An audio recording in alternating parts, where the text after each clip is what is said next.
F9 is directed by Justin Lin, and once again stars Vin Diesel and his whole crew of people to take down people with their cars and do ridiculous stuff for about 2 hours. This is now the story of Jacob Toretto, Dom Toretto's younger brother, and it shows that he has aligned himself with some villains of the franchise to now take over Europe and thus defeat Dominic Toretto and his friends who really like to race and do stupid shit with their cars. Now, I'll be honest, this is the first Fast and Furious movie I've ever seen outside of the spin-off Hobbs and Shaw, which I actually really enjoyed Hobbs and Shaw for what it was.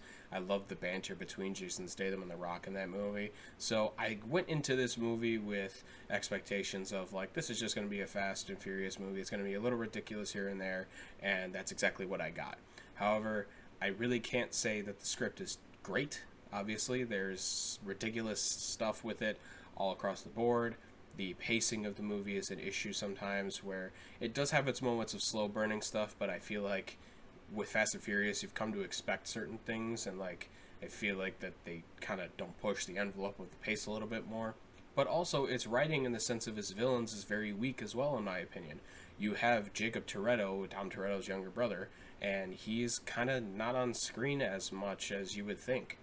In the trailers he's shown to be like this really big bad guy, and he's supposed to be like this new force that they're supposed to go up against, because The Rock is technically not in the franchise, I assume, anymore. I've heard that they had disagreements with Vin Diesel. So when you bring on a new guy to kind of fill in the void of Hobbs, technically, you would think that the guy would have more screen presence, and unfortunately John Cena does not have a lot of time on the screen as the older version of Jacob Toretto. But he's also aligned with some villains in this movie from previous movies, and then also a new like rich villain, and he was laughable and he was very underwhelming, and like you didn't think that he would be the main guy that you have to worry about, but he ends up becoming the main guy you worry about, and it's jarring. People go to see these movies for like over the top action and stuff like that, but when your villain is some lackluster character whose only trait is I got daddy issues and I'm rich, ha ha ha, it's underwhelming.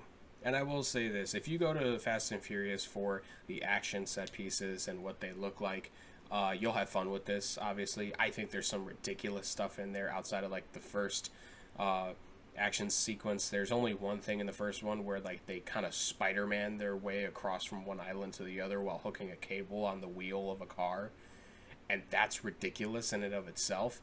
But it gets crazier from there. So like if that's the benchmark of like what's sane in this movie, and you want over the top stuff, which is what they do, then you'll enjoy this movie.